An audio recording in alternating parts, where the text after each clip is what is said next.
말씀 제목이 이렇습니다. 우리 다같이 함께 읽어봅시다. 시작. 열매를 맺는 비결. 열매 맺는 비결에 대해서 우리 함께 나누겠습니다. 농부가 땀 흘리며 정성스럽게 과일 나무를 심었습니다. 그려 가꾸죠. 거름도 하고 김도 메고 열심히 싸기도 하고, 그래서 최선을 다해서 땀을 흘립니다. 그런데 이 농부는 왜 그렇게 나무를 가꿀까요? 다른 것이 아니라 맛있고 풍성한 열매를 맺기 위해, 그것도 값어치가 있는 열매를 맺기 위해서 노력하는 농부의 모습이 있습니다.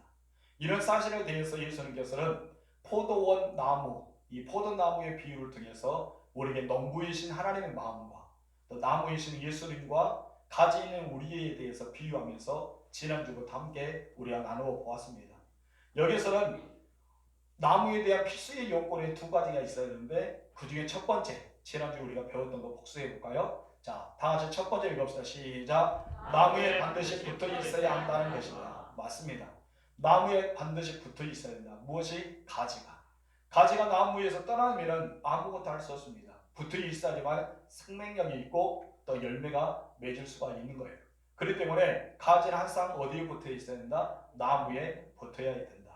그럼 여러분은 누구 안에 거야 됩니까? 예수 안에 붙어 있어야 됩니다. 예수를 떠나서는 우리가 살아갈 수 없기 때문입니다. 두 번째 다 같이 시작. 열매를 풍성히 맺어야 한다는 것.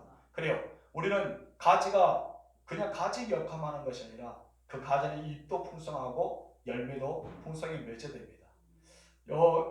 우리 집 앞마당에 포도나무가 있습니다. 포도나무 있는데 작년에 가지치기를 다 해서 새순에서 포도가 열리더라고요. 근데 너무나 좋았어요. 야, 여기도 포도가 열리구나. 기뻤습니다. 여러분, 그것을 보러보면서 저는 하나님의 마음, 우리의 가지 속에서 포도가 있으면 얼마나 기뻐할까. 그런데 가지마다 포도가 있는 것이 아니었습니다. 어떤 가지는 잎만 자라는 그런 가지가 있는가 하면, 어떤 가지는 포도 열매가 벌써 맺어지는 가지가 있었습니다. 여러분의 농부 같으면 무엇을 더 좋아할까요? 우리는 포도 열매, 이 열매가 있는 가지를 더 농부는 기뻐할 것입니다. 이것처럼 우리는 풍성한 열매, 이 열매를 얻을 수 있어요. 그러나 중요한 것은 가지에 붙어 있어야 된다. 나무가 가지에 붙어 있어야 된다. 반드시 그 필요합니다. 왜 그러냐면 가지는 나무에 붙어 있어야지만 나무로 하여금 영양분을 공급받고 또 그 영양분을 열매나 이파리에 보낼 수 있기 때문에 붙어 있어야 됨을 지난주에 말씀하셨습니다. 오늘 본문에서 예수님은 열매 맺는 또 다른 방법에 대해서 말씀하고 있는데, 그 중에 첫 번째는 이렇습니다. 우리 다 같이 읽읍시다. 시작. 하나님 안에 거하라. 아멘. 여러분 누구 안에 거해야 된다고요? 하나님 안에. 바로 하나님 안에 거한다는 말씀을 그 원리를 통해서 우리에게 가르쳐주고 있습니다. 본문 4절 말씀 읽어볼까요? 시작. 내 안에 거하라. 나도 너희 안에 거하리라. 가지가 포도나무에 붙어있지 아니하면 스스로 열매를 맺을 수 없음같이 너희도 내 안에 있지 아니하면 그러하니라. 아멘. 여기서 우리에게 중요한 메시지가, 단어적인 메시지가 있습니다. 그것이 무엇일까요? 거한다는 메시지입니다. 내 안이도 중요하지만 거한다는 것. 이 거한다는 메시지가 우리에게 주는 중요한 교훈이 담겨 있습니다. 그렇다면 여기서 거한다는 말씀은 우리가 세 가지 살펴볼 수 있는데, 첫 번째 이런 뜻이 있습니다. 읽읍시다. 시작. 거한다는 것은 밖에 있지 않고 안으로 들어온다는 뜻이다. 아멘. 밖에는 머물러 있지 않은 거예요. 거한다는 것은 어디로? 안으로 들어온 것을 말합니다. 여러분, 우리 둔전교회 식구라면 어떻습니까? 우리 둔전교회 성도라면 이 자리에 교회 밖에 있는 것이 아니라 예배를 드리기 위해서 교회 안으로 모여드는 것. 그런다 해서 모든 사람이 그냥 뒤섞어서 다 이곳에 온다 하더라도 우리 교회 무리 안에 들어올 수 있는 사람은 우리 교회 등록하고 여기에서 신앙생활하는 우리 교회 성도들만이 우리가 함께 거한다는 것입니다. 어쩌다 한 번씩 와서 예배 드리는 사람, 우리 안으로 들어올 수 없는 사람입니다. 그들은 등록하지 않고 다른 곳에 머물러 있기 때문에. 여러분 생각하세요. 제가 여러분의 가정을 방문해서 신방합니다. 그러나 제가 여러분의 가정에서 방문해 신방할 때 제가 여러분의 가족이 될 수 있습니까? 될 수 없습니다. 여러분 남편과 여러분 아내와 여러분의 부모와 여러분 자녀들은 따로 있기 때문에 내가 이것을 호적을 떼어서 여러분에게 법원에 가서 신청하지 않은 이상은 제가 여러분의 가족이 될 수 없습니다. 이것처럼 거한다는 것은 들어온 거예요. 교회 밖에서 서성이는 사람이 아니라 교회 안으로 들어오는 사람. 교회에 앉아있지만은 우리가 예수님과 관계없는 사람도 있겠죠. 그러나 예수님을 받아들이고 예수님 안에 들어오는 자, 이것을 바로 거한다고 말씀하고 있습니다. 예수님 믿어도 또한 안 믿는 것처럼 살아가는 사람은 열매가 맺을 수가 없습니다. 우리 예수님 안에 거할 때만이 열매가 맺는다는 사실을 기억하시기 바랍니다. 그래서 밖에 있지 말고 어디로 들어오라? 안으로 들어와라. 이것이 거한다는 뜻입니다.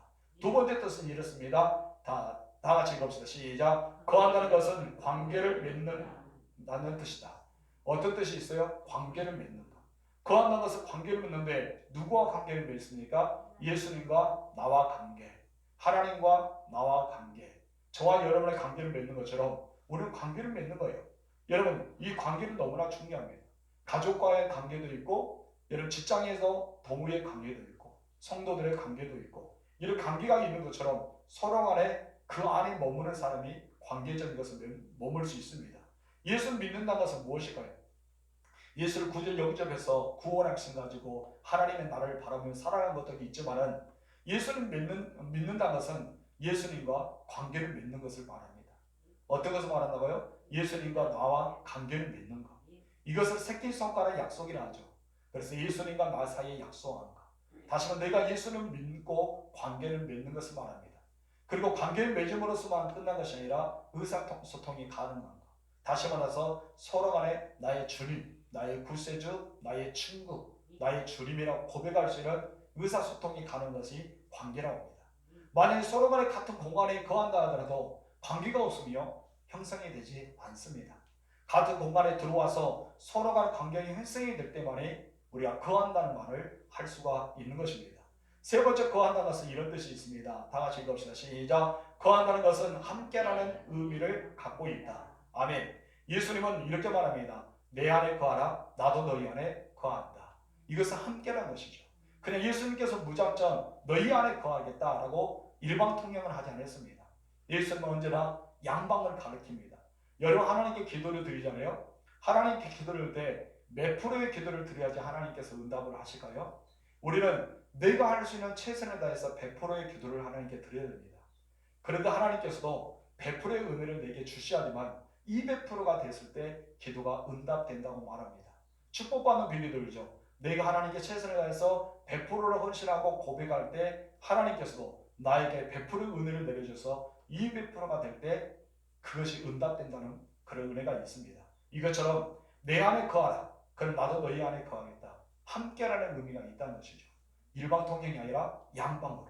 다시 말해서 주님이 내 안에, 내가 주님 안에 거하는 것. 이것을 말합니다. 사랑하는 부부가 있어요. 여러분 가족의 부부를 생각해 보세요. 남편과 아내. 이런 남편과 아내는 서로 간에 같이 사랑의 교제를 나눌 것입니다. 그가 내 안에, 남편이 아내의 마음 안에, 또 아내도 남편의 마음 안에. 이럴 때 사랑의 교제가 이루어지는 것입니다. 일방통행이 아니라 양방, 쌍방이라고도 하는 것입니다. 여자가 없이는 남자가 존재할 수 없고요. 남자가 없이는 여자도 존재할 수 없습니다. 부모가 없이는 자녀도 존재하지 없겠죠. 여러분, 선생님이 있고 제자가 없다면 교육이 가능할까요? 그러지 못할 것입니다. 목사가 있고 성도가 없다면 교회가 존재하지 않을 것입니다. 제가 개척해서 예배를 드리는데 저 혼자 예배 드린다고 생각하세요. 교회라고 할 수 있을까요? 아닙니다. 교회라고 할 수가 없습니다. 내가 주님 안에 거했을 때 동시에 주님이 내 안에 거할 때 바로 거한다는 것, 함께라는 단어가 있다는 것입니다. 여기에서 5절 상반절에 이렇게 말합니다. 시작. 나는 포도나무요 너희는 가지라. 그가 내 안에 내가 그 안에 거하면. 아멘. 서로가 거한다는 것입니다. 우리는 주님이 포도나무죠. 우리는 뭐가 있습니까? 가지입니다. 근데 포도나무가 옆에는 가지에게 딱 붙어있는데 이 가지에게 영양분을 전혀 주지 않습니다. 얄밉다고. 그런 나무를 보았습니까? 때는 이것이 가지가 병들어서 아파서 시들어서 죽는 마르는 가지가 있기도 하지만 대부분 나무들은 모든 가지에 영양분을 주려고 합니다. 이것이 이 나무의 그 목적이고 나무가 존재하는 그 이유입니다. 이 가지는 나무로부터 최선을 다해서 영양분을 빨아먹습니다. 이것처럼 우리가 주님 안에 거할 때만이 우리 열매를 맺을 수 있는 것은 주님이 나무 역할을 다한다는 것입니다. 그것이 바로 내가 너에게 안에 거한다는 말씀입니다. 그렇다면 나는 주님 안에 거한다는 것이 무엇입니까? 주님으로부터 영양분을 충분히 흡수할 수 있는 그런 자세가 되어야 되겠죠. 그런 내가 주님 안에 거하여서 주님이 주시는 그 모든 영양분을 흡수할 수 있는 그런 은혜가 또 믿음이 우리에게 있어야 될 것을 말씀하고 있습니다. 이것이 바로 거한다는 말씀이에요. 그 다음에는 두 번째 다 같이 읽읍시다. 시작. 포도나무 비유의 뜻. 예수님께서 포도나무에 대해서 우리가 많은 이야기했는데 그것을 왜 말씀하셨을까요? 5절 중간 말씀 볼까요? 시작. 너희가 그 안에 거하면 사람이 열매를 많이 맺나니 나를 떠나서는 너희가 아무것도 할 수 없습니다. 아멘. 이 말씀에서 예수님은 포도나무의 비유를 통해서 주신 세 가지의 뜻을 우리가 발견할 수 있습니다. 첫 번째 뜻은 무엇일까요? 다시 읽읍시다. 시작. 예수님을 떠나서는 우리가 아무것도 할 수 없음을 가르쳐 주신다. 다시 말해 예수님을 떠나서는 우리가 아무것도 할 수 없는 존재, 그런 연약한 존재임을 말씀하고 있는 것입니다. 식물이 태양을 거부한다면요, 이 식물은 성장하지 못합니다. 여러분, 태양을 거부할 수가 없습니다. 여러분, 식물이 비를 거부하지 못합니다. 왜요? 비에 대한 영양분과 물을 흡수해야 되기 때문에. 부모를 거역한 자녀도 없고요. 여러분, 그런 데서 서로 간의 회사 안에서 사장과 부장과 아니면 과장과 직원들이 있을 것입니다. 서로 간에 구하지 않는다면 어떠할 것입니까? 서로에게 모두에게 필요합니다. 필요하기 때문에 운영이 되는 것입니다. 이것처럼 우리가 어느 것도 존재하지 않다. 이것은 가능성이 없다는 것입니다. 그래서 예수님은 나를 떠나서 너희가 아무것도 할 수 없다는 영적인 가르침을 주시는 거예요. 한마디로 우리 인간 스스로는 할 수 없는 존재를 말씀하고 있는 것입니다. 기독교의 핵심의 은혜는 무엇입니까? 바로 예수님 안에 있을 때만이 할 수 있다. 예수님 떠나서는 할 수 없다는 것이 기독교 핵심의 가르침 중에 하나입니다. 6절 말씀 볼까요? 시작. 사람이 내 안에 거하지 않으면 가지처럼 밖에 버려져 마르나니 사람들이 그것을 모아다가 불에 던져 사르니라. 여기서 말합니다. 사람이 내 안에 거하지 않으면 가지처럼 밖에 버려 말라진다라고 이야기합니다. 그럼 이 가지는 밖에 버려졌다기 때문에 이 가지는 어떤 가지입니까? 지난주에 말씀했던 것처럼 가지침을 당하는 가지. 바로 나무에서 떨어졌던 가지를 말합니다. 예수님이 그 안에 계시지 않는 것. 그들이 예수님 안에 거하지 않는 삶. 이런 사람을 가리켜 떨어졌다고 말합니다. 그래서 그들은 밖에 버려져 마르게 된다고 이야기합니다. 근데 여기서 중요한 것은 사람들이 이것을 모아다가 어디에 던진다고요? 불에 던집니다. 여러분 얼마나 슬픕니까? 가지가 나무에 떨어지면 마르고 불에 던질 수밖에 없습니다. 그러나 가지가 나무에 붙어 있으면 날마다 무엇이 생깁니까? 기적이 생기는 것입니다. 우리 예수님은 항상 우리가 함께하길 원합니다. 여러분도 주님 안에 붙어있는 사람에 대해서 기적을 경험하기를 주님으로 축복합니다. 두 번째 다 같이 시작. 예수님을 인해 날마다 기적을 경험하게 하려는 것이다. 맞습니다. 예수님을 통해서만 기적을 날마다 경험해야 됩니다. 오늘도 여러분 어떤 기적을 경험했습니까? 우리는 매일마다 기적을 체험할 수 있습니다. 그럼 우리가 모르고 지나갈 때가 많습니다. 오늘 여러분 눈을 뜰 수 있는 것, 잠자간 눈을 뜰 수 있는 것, 이것도 기적입니다. 사람의 소리를 들을 수 있는 것, 그것도 기적이겠죠. 오늘 여러분이 지나갈 때 누가 나를 뒤통수 떼지 않는 것도 기적일 것입니다. 하나님 우리의 안팎을 다 보호해 주십니다. 순간순간 함께하여 주십니다.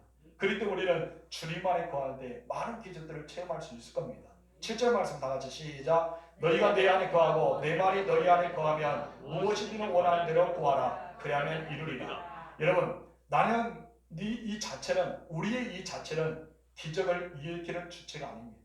그럼 기적을 일으키는 주체가 누구일까요? 하나님이십니다. 하나님께서 우리에게 힘을 주셔야지만, 우리가 주님 안에 거해야지만 기적이라는 것은 나타날 수가 있는 것입니다. 예수님 나와 함께 하시기 때문에 기적이 가능한 것입니다. 오늘도 여러분과 함께 동행하신 예수님은 계속해서 기적을 일으키기 원합니다. 그래서 예수님 말합니다. 너희가 내 안에 거한다면, 너희가 내 안에 거한다면 단어를 씁니다. 이 단어는 다른 것이 아니라 주의 말씀이 내 안에 거한다는 말씀입니다. 내가 주님 안에 거한다는 것은 주의 말씀이 내 안에 거한다는 말이라는 것입니다. 그렇기 때문에 예수님 안에 거하는 사람은요, 날마다 하나님의 말씀이 생각납니다. 힘들고 어려울 때도 생각나고, 기쁘고 즐거울 때도 생각나고, 어떤 것이든지 하나님 말씀이 떠올리고 하나님 말씀을 사모하게 되는 것입니다. 여러분 다윗을 보세요. 다윗은 날마다 주의 말씀을 읊조으며 살아갔습니다. 새벽 미명에도 하나님 말씀이 그리워서 내게 말씀을 주옵소서 간절히 사모하며 나아갔습니다. 왜 다윗이 그토록 사모하며 나아갔을까요? 하나님 안에 거해왔기 때문입니다. 또 여기서 주님 안에 거한다는 것은 기도의 능력을 나타나고 있습니다. 무엇을 원하는 대로 구하라 그리하면 이루리라. 예수님께서 말씀하셨어요. 이 말씀을 읽을 때마다 우리는 그렇게요. 하나님, 내가 잘못 구하면 어떡할까요? 내가 이기적으로 구하면 어떡할까요? 그를 생각하는 사람도 있을 거예요. 그러나 여러분, 성경을 자세히 보면요, 주님의 말씀이 우리 안에 거하게 되면요, 내가 개인적인 욕심을 구할 수가 없습니다. 그리고 이기심과 시기심과 질투로 구할 수 없습니다. 잘못 구할 수 없다는 거예요. 우리 인간 생각에는 내가 잘못 구하면 어떻게 하지? 라고 생각하지만 주님 안에 거하고 말씀이 내 안에 거한다면 우리들은 기도를 잘못 구하지 않는다는 것입니다. 왜 그럽니까? 내 안에 말씀이 있고 주님이 나와 함께하기 때문입니다. 말씀이 우리 안에 들어오기 때문에 주님이 기뻐하시고 주님이 원하는 기도를 드린 거예요. 예를 예수님은 그랬잖아요. 예수님은 이 잔이 내게서 옮겨주면 좋겠지만은 아버지가 원하는 대로 하옵소서. 아버지의 원하는 대로 드리는 기도를 드렸던 것을 보게 됩니다. 여러분, 우리가 주님 앞에 구하는 것, 그들이 이루어진다는 것은 우리 주님이 원하는 기도를 드리기 때문에 그대로 이루어지는 것입니다. 기적은 그래서 날마다 되어지는 것입니다. 여러분, 기적의 체험자가 되길 주님으로 축복합니다. 세 번째 다 같이 읽읍시다. 시작. 예수님이 포도나무 비유를 말씀하신 이유이다. 여기서는 이 뜻은 무엇이냐면 예수님이 포도나무 이 비유를 말씀하신 이유라는 거예요. 8절 말씀 보십니다. 시작. 너희가 열매를 많이 맺으면 내 아버지께서 영광을 받으실 것이요 너희는 내 제자가 되리라. 여기서 두 가지, 예수님께서 포도나무 비유를 이유를 말씀했는데 두 가지 이유를 말씀하셨어요. 찾아보셨죠? 첫 번째 무엇입니까? 시작. 누구의 영광? 하나님께 영광. 두 번째 무엇입니까? 제자. 누구의 제자? 예수님의 제자. 이 두 가지 찾아볼 수 있습니다. 가지가 열매를 맺게 되는 이유, 내가 왜 열매를 맺어야 되는가? 그 이유에 대해서 말씀하는데 그 이유가 첫 번째 하나님께 영광을 돌리는 것이고 두 번째는 내가 예수님의 제자가 되는 것을 증명해 주는 거예요. 이것을 가리켜 바로 표적이라고 이야기합니다. 먼저 우리가 첫 번째 봅시다. 시작. 열매는 하나님의 영광을 나타내는 표식이다. 아멘. 하나님께서 가시의 이 가지, 나무 가지의 관심은 무엇입니까? 바로 그들의 풍성한 이파리가 아니라 그 안에 열매에 대한 가지입니다. 다시 말해서 예수 안에서 우리가 풍성한 열매를 맺기를 원하시는 것이 하나님의 관심이라는 것입니다. 여러분 먼저 부르심을 받았어요. 여러분 예수를 믿어서 부르심을 받았는데 하나님께서 먼저 불러주신 이유가 무엇이라고요? 내가 예수님 안에 붙어 있어서 예수의 말씀이 내 안에 거하면서 내가 성령의 열매와 삶의 열매와 믿음의 열매가 맺어지기를 원한다는 것입니다. 이걸 통해 하나님이 영광을 받으시고 기뻐하신다고 말씀합니다. 그러나 열매를 맺지 못하면 어떻습니까? 안타깝게도 잘라 버림을 당할 수밖에 없습니다.